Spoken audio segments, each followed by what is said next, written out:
Hello, hi. Welcome back to our Kubernetes series. Today we'll be discussing on kubectl basic commands.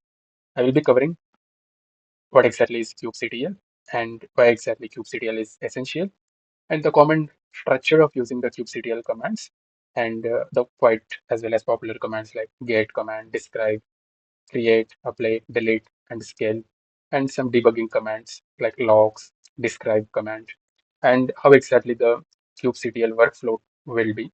We'll be discussing complete end-to-end workflow and a kind of kubectl commands cheat sheet and some tips around it and a quick recap about the discussion.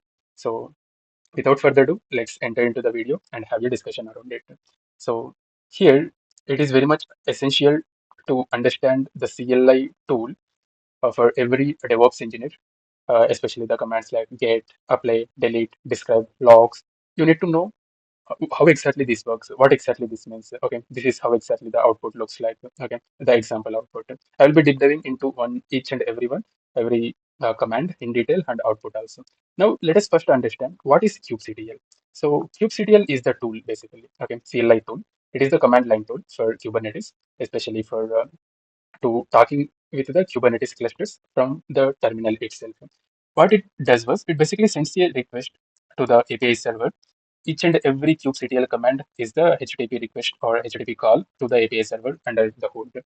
And here it manages all Kubernetes resources like pods, deployments, services, config maps, secrets, much more. And it works with any cluster. There are certain clusters, as we discussed in previous video, like Minikube, Cube ADM, or managed clusters like EKS, GKE, or AKS, like cloud managed clusters. And the same commands works everywhere in any cluster. Okay, here you can pronounce the what we can say kubectl command as kube control or else the kubectl also.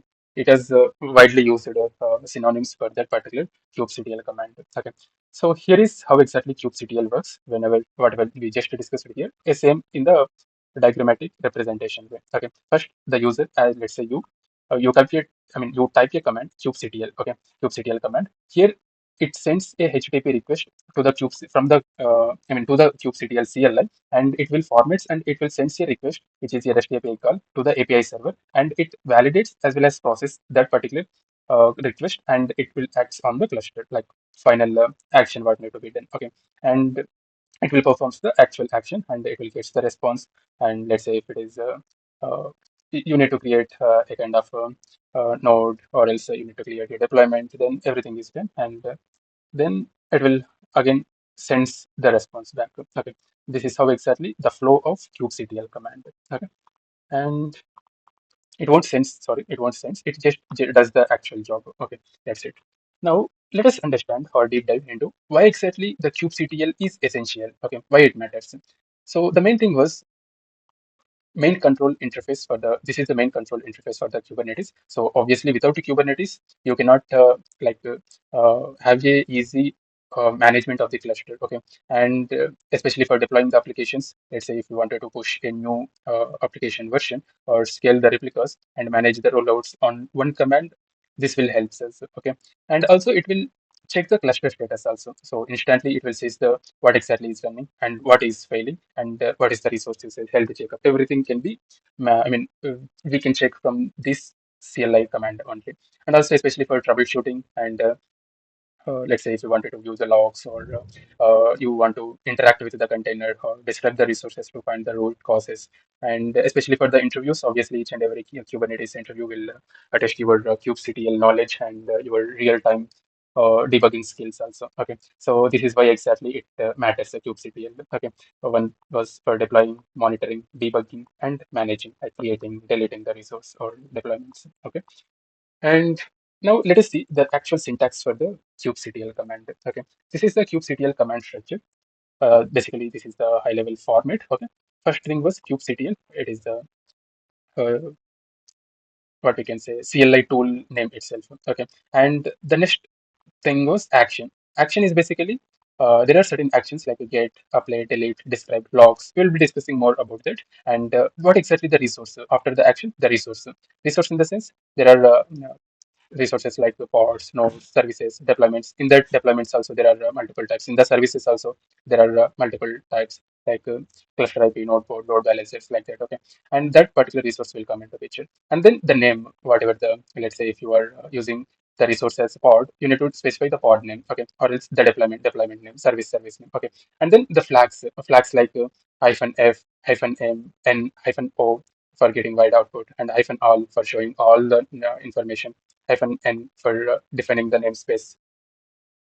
So this is the like global kubectl command structure or format. Okay, and here is the example. What exactly I just shown you by covering all this. This is the example kubectl get pods. Okay, to view the pods, kubectl view to view the nodes, kubectl get nodes, and to apply the configuration, kubectl apply hyphen f. That means the file. Okay, apply, I mean hyphen f was the flag here. Okay, and likewise to delete the pod, kubectl delete pod and pod name, and describe pod, kubectl describe pod and pod name. View the logs, kubectl logs, and what is the pod? You want to view the logs. Okay, and now let us deep dive into resources, viewing resources. Okay, the primarily commands was the get and describe commands to view the resources. Okay, now let us see what it does and what is the output for that. First command was kubectl get pods. What it does was it will list all the pods within the current namespace with status also. Okay, so this is the example of this particular output. Kubectl get pods. It will show the name of the pod, what is the status, like how many containers within that particular pod is there, and how many are running. Okay, as of now, one and one was running. If it is zero, that means one was present, but zero was running. Okay, and status it will show whether running or not, and what is the edge when which was created. Okay, likewise, the another get command was kubectl get nodes. It will basically list all the nodes. Nodes is here the worker nodes, and they like status also, like whether is it ready or not ready. So this is the example for that, and also it will shows the version also. This is the kubectl version within the uh, yeah, this is the kubectl version within the component the kubectl, which is a agent for the worker node. Okay, and in the worker node, if you recall our previous sessions, there is a certain components in the worker node, right? Like kubectl, uh, kube proxy, pods, container runtime. Okay, and the another get command was kubectl get services. It is basically lists all the services and their types also, and IPs, ports, everything. Okay, so the describe command was this one where it will seems to be like this: kubectl describe pod and pod name. Okay, this is the example for this. It will shows the full details like events, what is the volume, what is the IP, what is the image, what is the restart count. Everything is shown in the one go. Okay, in the describe pod name command. Okay, and the final command was kubectl get all. Whatever we just seen, all it will shows all the information, pods, nodes, services, everything, replicas, deployments, everything will be shown in a single command go. Okay, now let us deep dive into the another set of commands, which is creating and managing commands like create, apply, delete, and scale commands. Okay, so first thing was kubectl apply hyphen f and whatever the deployment file is there. Okay, basically what this command does was it will create or else the updates your resources from the YAML configuration file.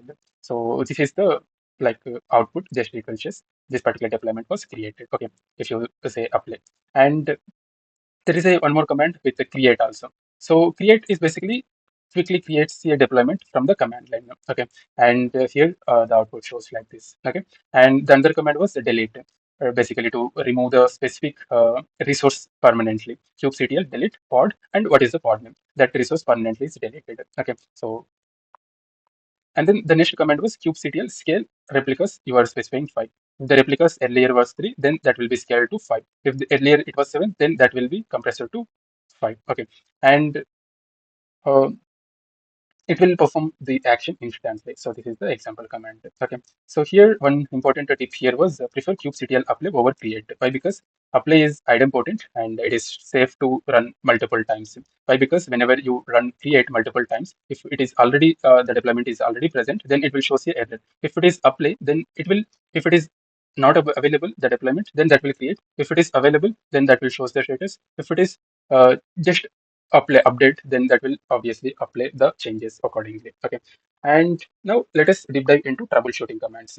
So there are quite popular commands in troubleshooting like logs, exec, describe commands. Okay, so let us deep dive into this. First thing was kubectl log and pod name. Basically, to view the container logs of your application, so it will shows I mean the logs command, it will shows the error, it will shows every what we can say, all the logs of that particular pod. Okay, and there is a one more command with the same command kubectl logs pod and hyphen f. Hyphen f is the flag where it will shows the flow logs in the real time, like tile as the hyphen f for your container. Okay, so basically it will shows the real time I can say. Okay, and exec command also, let's basically to exec, that means if you wanted to go inside your container. Okay, interactive terminal will be opened with kubectl exec hyphen I and pod name hyphen hyphen dash. Okay, dash terminal will be opened. And the describe command also one of the troubleshooting command. Kubectl describe pod and pod name, it will shows all the events and errors, so why exactly the pod is crashing, and uh, this is what exactly you need to look first. Likewise, okay. So this is the debugging flow, how it should be. First, you need to get the pods, then describe, then logs, then exec. That means you will get to know the pod details, and then the more information, and then the logs, like what exactly the error, and then you are going into the container wherever the error is showing. Okay. So this is the order where the sequence whenever you are explaining also, what exactly the troubleshooting steps you will take. Let's say uh, if there is a crash loop backup or something. Okay, in that case, you can say first I will apply a kubectl get pods command, and then I will go with the describe to see the events and errors, and then I will go with the logs to see the real time log of flows, and then exec. That means I will go inside the container wherever the error was occurring, and I will troubleshoot on it. Okay, and then the let us discuss more on workflow, like how exactly this together works or something. Okay, now just let me minimize this session. Yeah, now it is clearly visible. Yeah, here if I want, I can little bit minimize also, or yeah, for better visibility. Here, this is the how a typical kubectl workflow will be. First thing was you are going to write a YAML manifest file, where then you are going to apply the manifest file by using this command kubectl apply -f and the manifest file. Okay, and then once it was applied, then it will, you are going to check the status, like by using the commands like get pods, get service. Okay, and then the debugging commands like kubectl log command, kubectl describe command. Okay, and then the finally update and reapply like kubectl apply or I mean basically apply for repeating as we need it. Okay, so this is how exactly the flow of Kubernetes kubectl commands will be. And in the right hand side, you can see the log output whenever you apply this. Okay, after you getting this manifest, whenever you apply this by using a kubectl apply -f and flag name. Okay, name of the file, then it will show the output. This particular deployment is created. Okay, and then you are going with the get pods. Then it will show the running pods like with the status also, and how many are available and how many are ready also. Okay, and kubectl gets service also. It will shows the what is the service name, what is the service type. It is a load balancer. Likewise, there will be a node pod or load like cluster IP. Okay, and then we will come to the debugging where we'll be going with the kubectl logs and whatever the pod name is there. So it will shows the each and every details of that particular pod where it was running, and whether is it successful or not, and health check status, everything can be run. Okay, so this is how exactly the kubectl workflow commands. And now we are almost at the end. Let's quickly cover the popularly used commands or cheat sheet or kubectl and some tips around it. Okay, first thing was to view the command. I mean to view the resources, basically pods, nodes, services, all describe like all the pod information. You are going to use this view commands. Later, create commands, basically to apply the manifest file, or to create a deployment, or to expose the deployment, or to scale the deployment to like target replicas. And then the delete commands, like let's say if you wanted to delete any resource like a pod, you need to specify kubectl delete pod and pod name. Likewise, if you want to delete a manifest file of YAML file if you have, and delete a deployment also. Okay, and finally, the debug commands like describe command, log command, exec command. Okay, to go into the container to check the logs for that particular pod, in the real time to check the log for the pod. And here one important tip first, you are going to use kubectl get all command whenever if you wanted to see everything at once, and use this particular command kubectl get pods -o wide. So it will shows which node the pod is running on. Okay, and kubectl explain pod. So basically, it is a built-in document where it will explain this particular resource pod. Likewise, you can use the another resource also node also you can use. It will shows the generic explanation of the component in the clear document. And in the next video, we will be seeing what is a pod and how exactly clear understanding about the pod. Okay, and I hope so. You found certain useful information out of this particular video, and we'll be seeing in another video. And if you have any suggestions or something, let me know in the comments. And all the best for your learning. And stay tuned for more videos. Thank you so much.